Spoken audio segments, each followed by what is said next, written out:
Hello everyone, I'm Dr. Kanishka Kaushik. Welcome you all on Topper Stop. So today is Martyrs Day, that is शहीद दिवस 30 जनवरी, जिसमें कि गांधी जी जो थी उनको नथुराम गोडसे ने शूट किया था इस दिन, तो इस वजह से इस दिन को शहीद दिवस के नाम से मनाया जाता है। हमें पता है कि यूपीएससी में गांधी जी के ऊपर बहुत ज़्यादा फोकस किया जाता है और उनसे रिलेटेड फैक्ट्स जो हैं प्रीलियम मेंस हर तरीके से पूछे जाते हैं। तो आज जो हम पर्सनैलिटी रिलेटेड टॉपिक्स अपना हिस्ट्री का शुरू करने जा रहे हैं, तो इस वजह से हम गांधी जी से उनको शुरुआत करेंगे।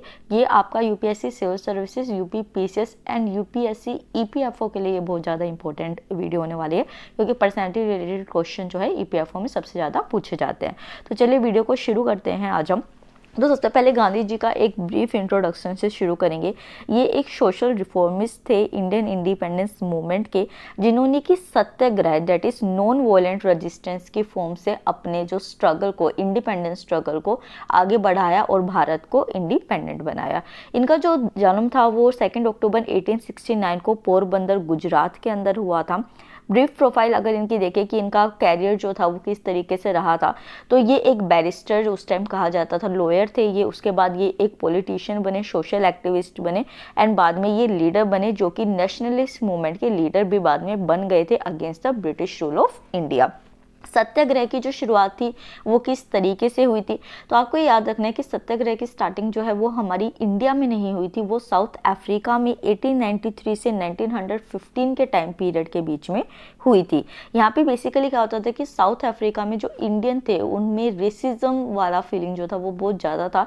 जो इंडियंस थे उनको ब्लैक कह के उनके साथ जो है रेशियस डिस्क्रिमिनेशन किया जाता था, जिसके अगेंस्ट जो है साउथ अफ्रीका में सत्याग्रह गांधी जी के थ्रू लॉन्च किया गया था और उन्होंने रेसिस्ट रिजाइम से सक्सेसफुली फोर्ट किया था। और ये जो सत्याग्रह था ये किस चीज़ के ऊपर बेसिस था, ये नॉन वायलेंस के ऊपर बेसिस था, जिसमें कि मास एजिटेशन जो है उसके मेथड्स को यूज़ किया गया। मास एजिटेशन का क्या मतलब है कि एक अच्छा खासा जो पॉपुलेशन है वो इकट्ठी होकर नॉन वायलेंट वे में जब अपने हकों के लिए, अपने राइट्स के लिए प्रोटेस्ट किया करती थी, उसको मास एजिटेशन कहा जाता था, जिसकी शुरुआत गांधी जी ने की थी। इसी के साथ जो है कुछ फैक्ट्स हमको याद रखने हैं अपने एग्जाम्स के लिए भी और ओवरऑल भी हमें पता होने चाहिए आज मार्टर्स डे के लिए। तो international day of non violence जो है वो 2 अक्टूबर को इसीलिए मनाया जाता है क्योंकि महात्मा गांधी जी का बर्थडे उस दिन होता है। वहीं पे गांधी पीस प्राइज जो है वो उन लोगों को दिया जाता है जो कि social, economic and political transformation करते हैं नॉन वायलेंस को यूज़ करके, गांधीयन मेथड्स को यूज़ करके। तो ये दोनों फैक्ट्स आप याद रखेंगे। उसके बाद जो है हम देखते हैं कि साउथ अफ्रीका में जब इतनी सक्सेस उनको सत्याग्रह में मिली, तो इंडिया में वो 1950 में जब साउथ अफ्रीका से आए तो उस टाइम के बाद क्या क्या शुरू हुआ। तो जैसे ही 9 जनवरी 1915 को वो जब साउथ अफ्रीका से इंडिया वापस आए, तो 9 जनवरी को जो है प्रवासी भारतीय दिवस को मनाया जाता है। मतलब ये सिर्फ एक तरीके से जो ओवरसीज इंडियन कम्युनिटी है उनका जो कंट्रीब्यूशन रहता है डेवलपमेंट ऑफ इंडिया के लिए, मतलब जो बाहरी तौर पर हमारे इंडियंस रहते हैं उनका जो भी हमारी कंट्री के डेवलपमेंट के लिए कंट्रीब्यूशन रहा था या अभी भी है, उसको एक ग्रेटिट्यूड देने के लिए, उनको थैंक्स करने के लिए प्रवासी भारतीय दिवस 9 जनवरी को सेलिब्रेट किया जाता है। ये रीजन आपको याद रखना है कि गांधी जी उस दिन आए थे साउथ अफ्रीका से, इस वजह से ये जो डेट थी ये चूज की गई थी। सत्याग्रह मूवमेंट जो इंडिया में हम डिस्कस करते हैं उसमें बेसिकली नॉन वायलेंस था और सभी इंडियंस की यूनिटी का फैक्टर था। 1916 में जो फर्स्ट उनकी ट्रैवलिंग रही थी वो चंपारण बिहार में रही थी, जिसमें बेसिकली जो पीजेंट्स थे वो ऑप्रेसिव प्लांटेशन सिस्टम के अगेंस्ट स्ट्रगल कर रहे थे, तो उनसे इनका इंस्पिरेशन हुआ था। ये आप मुझे कमेंट सेक्शन में बताएंगे कि जो 1916 में चंपारण बिहार में था ये इनकी फर्स्ट नॉन कोऑपरेशन मूवमेंट थी, ये इनकी फर्स्ट हंगर स्ट्राइक थी, ये क्या थी, क्योंकि ये आपके स्पेक्ट्रम में अच्छी तरीके से मेंशन है। आपको नहीं आएगा तो कोई बात नहीं, जब हम हिस्ट्री का पूरा ओवरऑल करेंगे तो मैं आपको बताऊंगी। 1917 में जो है इन्होंने सत्याग्रह खेड़ा डिस्ट्रिक्ट ऑफ गुजरात में पीजेंट्स के लिए ऑर्गेनाइज किया था। यहाँ पे बेसिकली क्या हुआ था कि क्रॉप फेलियर हो गया था खेड़ा डिस्ट्रिक्ट के अंदर और उसके बाद प्लेग एपिडेमिक भी हो गया था। बट जो पीजेंट्स थे खेड़ा के वो रेवेन्यू को पे नहीं कर पा रहे थे और वो ये चाह रहे थे ब्रिटिशर्स से कि हम जो पे करते हैं रेवेन्यू को उसको रिलैक्स कर दिया जाए, बट ब्रिटिशर्स इस चीज़ को नहीं मान रहे थे। इस वजह से जो खेड़ा डिस्ट्रिक्ट था गुजरात का उसमें सत्याग्रह को लॉन्च किया गया। ब्रिटिशर्स आखिरकार मान गए और जो रेवेन्यू था उसको रिलैक्स कर दिया गया। 1918 में अहमदाबाद के अंदर जो है कॉटन मिल वर्कर्स के लिए सत्याग्रह मूवमेंट को लॉन्च किया गया था। अब आपको अपने एग्जाम प्रोस्पेक्टिव से और जो भी जनरल वे में देख रहे हैं इस वीडियो को, तो 1916 में, 1917 में और 1918 में कौन सा इवेंट हुआ था, ये आपको बाय ईयर याद रखना है। क्या ये फर्स्ट चीज हुई थी कि फर्स्ट हंगर स्ट्राइक कौन सी थी, फर्स्ट जो है वो नॉन कोऑपरेशन मूवमेंट कौन सा था, first non civil disobedience movement कौन सा था। ये वाले जो पॉइंट्स हैं ये आपको अपने एग्जाम प्रोस्पेक्टिव से याद रखने, डायरेक्टली आपसे पर्सनैलिटी रिलेटेड टॉपिक में ये पूछे जाएंगे। 1919 में जो है गांधी जी ने डिसाइड किया कि वो रोलेट एक्ट के अगेंस्ट एक नेशन वाइड सत्याग्रह को लॉन्च करेंगे 1919 में। रोलेट एक्ट क्या थी? रोलेट एक्ट में बेसिकली जो गवर्नमेंट थी उसको बहुत सारी पावर्स दे दी गई थी कि जितनी भी पॉलिटिकल एक्टिविटीज होती है उनको वो रिप्रेस कर सकते हैं। किसी भी पॉलिटिकल प्रिजन जो भी पॉलिटिकल लीडर्स हैं उनको प्रिजन में डाल सकते हैं, उनको विदाउट इन्फॉर्म करे 2 इयर्स के ट्रायल, 2 इयर्स के लिए विदाउट एनी ट्रायल, मतलब उनको इन्फॉर्म भी नहीं किया जाएगा, उनका ट्रायल भी नहीं किया जाएगा, सिर्फ उनको पकड़ के जेल में डाल दिया जाएगा। तो ये थी रोलेट एक्ट, जिसके अगेंस्ट जो है नेशन वाइड एक सत्याग्रह लॉन्च किया गया था 1919 में। बट 13 अप्रैल 1919 को जब जलियांवाला बाग इंसिडेंट्स हुआ तो महात्मा गांधी को लगा कि अभी वॉयलेंस हो रही है, ये नॉन वॉयलेंस का पाथ नहीं है, तो उन्होंने इस मूवमेंट को, सत्याग्रह की जो मूवमेंट थी, 18 अप्रैल 1919 को वापस ले लिया था और ये आगे बढ़ नहीं कर पाई थी। 1920 या 1922 को जब खिलाफत वाला इशू उठा इंडिया के अंदर, जो टर्की में खिलाफत लीडर हुआ करते थे, उनके अगेंस्ट ब्रिटिशर्स ने करना शुरू किया, तो ये एक चांस मिला कि कैसे हिंदू और मुस्लिम यूनिटी को और प्रोस्पर किया जा सकता है इंडिया के अंदर। तो जब गांधी जी ने नॉन कोऑपरेशन मूवमेंट 1920 से लेके 1922 तक लॉन्च की, यहाँ पे कलकत्ता सेशन ऑफ कांग्रेस जो सितंबर 1920 में हुआ था, उन्होंने अदर लीडर्स को कन्विंस किया कि आप नॉन कोऑपरेशन मूवमेंट को स्टार्ट कीजिए खिलाफत के लिए as well as for Swaraj, मतलब खिलाफत इशू और स्वराज का इशू दोनों के लिए गांधी जी ने नॉन कोऑपरेशन मूवमेंट को शुरू किया था। कांग्रेस सेशन हुआ नागपुर में दिसंबर 92 को और वहां पे नॉन कोऑपरेशन प्रोग्राम जो था उस को अडॉप्ट किया गया। फरवरी 1922 में महात्मा गांधी जो है उन्होंने नॉन कोऑपरेशन मूवमेंट को भी विड्रॉ कर लिया, क्योंकि चोरी चोरा इंसिडेंट हो गया। यहाँ पे चोरी चोरी इंसिडेंट में क्या हुआ था कि जब पुलिस फोर्सेस थी उन्होंने जो प्रोटेस्टर्स थे उनके ऊपर अटैक किया, तो प्रोटेस्टर्स ने गुस्से में आके कि हम नॉन वायलेंट वे में प्रोटेस्ट कर रहे हैं फिर भी हमारी नहीं सुनी जा रही है, तो एक जो पुलिस स्टेशन था उसको जला दिया और कई जो पुलिसमैन थे उनको मार दिया। तो उसके बाद चोरी चोरा इंसिडेंट हुआ और 1922 फरवरी में इस मूवमेंट को भी वापस ले लिया गया।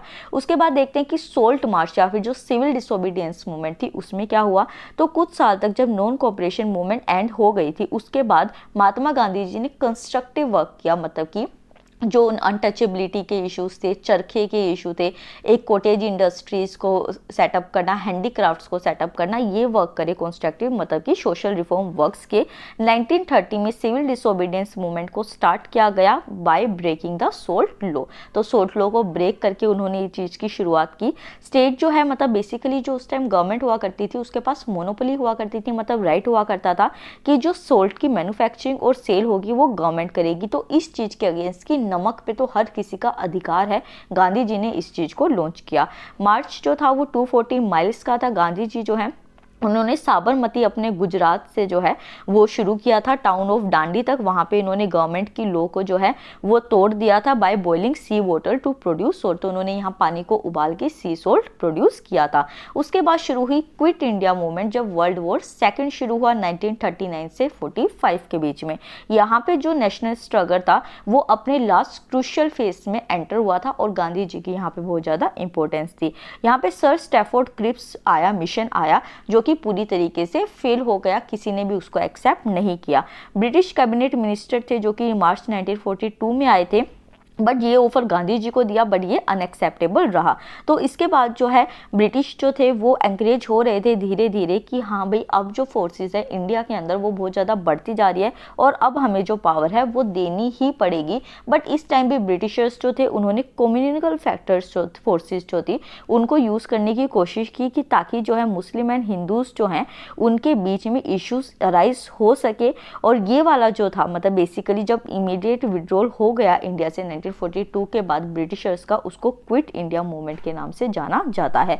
सोशल वर्क की बात करते हैं कि गांधी जी ने अपने टाइम पीरियड में क्या क्या सोशल वर्क करे, आपके गवर्नमेंट एग्जाम के लिए बहुत ज़्यादा इंपॉर्टेंट। तो अपलिफ्टमेंट ऑफ अनटचेबल्स जो था, ये इनका मेन वर्क था। उन्होंने अनटचेबल्स को नाम दिया हरिजन। हरि मतलब भगवान, जन मतलब उनका जना हुआ, मतलब भगवान के बच्चे, चिल्ड्रन ऑफ गॉड, जो ये था, ये सोशल वर्क किया गया। सितंबर 1932 में B.R. अम्बेडकर जी के साथ मिलकर उन्होंने पूना पैक्ट पे साइन किया महात्मा गांधी पे। ये जो है, मैं इसको आपको थोड़ा सा बता देती हूँ। बेसिकली क्या हुआ था कि जो ब्रिटिशर्स थे वो हमारी कंट्री को बहुत गलत तरीके से डिवाइड करना चाहते थे। तो उस टाइम जो हमारी डिप्रेस्ड क्लासेस थी, उनकी तरफ से हमारे जो लीडर थे B.R. अम्बेडकर जी, उन्होंने जाके जो है साइन कर दिया था कि ठीक है, जो अलग अलग कम्युनिटीज़ है, डिप्रेस्ड क्लासेज है, उनके भी अलग से इलेक्टोरेट्स होंगे, इलेक्शंस होंगे। बट गांधी जी इस बात पे यरवदा जेल के अंदर जिद पे अड़ गए कि नहीं, ऐसा नहीं होगा, ऐसे हमारी कंट्री जो है और ज़्यादा डिवाइड हो जाएगी। तो फिर जो है डिप्रेस्ड क्लासेस है, उनके लिए कॉमन इलेक्टोरेट्स के अंदर ही रिजर्व रखी गई सीट्स, और इस पैक्ट को जो साइन किया गया, मतलब ये जो डीलिंग हुई, इसको पूना पैक्ट कहा गया, जो गांधी जी और B.R. अम्बेडकर जी के बीच में 1932 के अंदर हुआ था। उन्हीं के साथ जो है उन्होंने हिंदुस्तानी प्रचार सभा 1942 के अंदर फाउंड की, जो कि वर्धा महाराष्ट्र के अंदर शुरू हुई थी। यहाँ पे जो ऑर्गेनाइजेशन था वो काम था हिंदुस्तानी, जो लिंक था ऑर्गेनाइजेशन को हिंदी और उर्दू के बीच में लैंग्वेज को लिंक करना था, इसका बेसिकली काम। बुक जो रिटर्न यहाँ पे की गई थी, उनके गांधी जी के थ्रू लिखी गई थी, वो थी Hind Swaraj my experiment with truth. जो माई एक्सपेरिमेंट विथ ट्रूथ था वो उनकी ऑटोबायोग्राफी थी, और हिंद स्वराज उनका एक पब्लिकेशन जस्ट था, सिंपल एडिटोरियल्स थे। डेथ जो हुई थी उनकी, नथुराम गोडसे ने उनको मारा था 30 जनवरी 1948 को। इस वजह से 30 जनवरी को मार्टियर्स डे के नाम से भी मनाया जाता है। ये हमने एक ब्रीफ डिस्क्रिप्शन देखा गांधी जी के बारे में। अब हम एक क्वेश्चन डिस्कस करेंगे जिसे आप कमेंट सेक्शन में आंसर करेंगे। Which was the only session of Indian National Congress presided by Mahatma Gandhi. तो इसमें आपसे पूछा गया कि कौन सा ऐसा सेशन था कि जिसको कि महात्मा गांधी ने प्रिसाइड किया था। A is Allahabad, B is Guwahati, C is Belgaum and D is Kakinada. तो आप इसको कमेंट सेक्शन में आंसर कीजिए। ये मैं आपको पहले रिवीजन सीरीज में बता भी चुकी हूँ, तो आपके लिए आंसर करना बहुत आसान हो जाएगा। आई होप आपको ये वीडियो पसंद आई होगी, तो वीडियो को लाइक कीजिए, चैनल को सब्सक्राइब कीजिए। Thank you so much.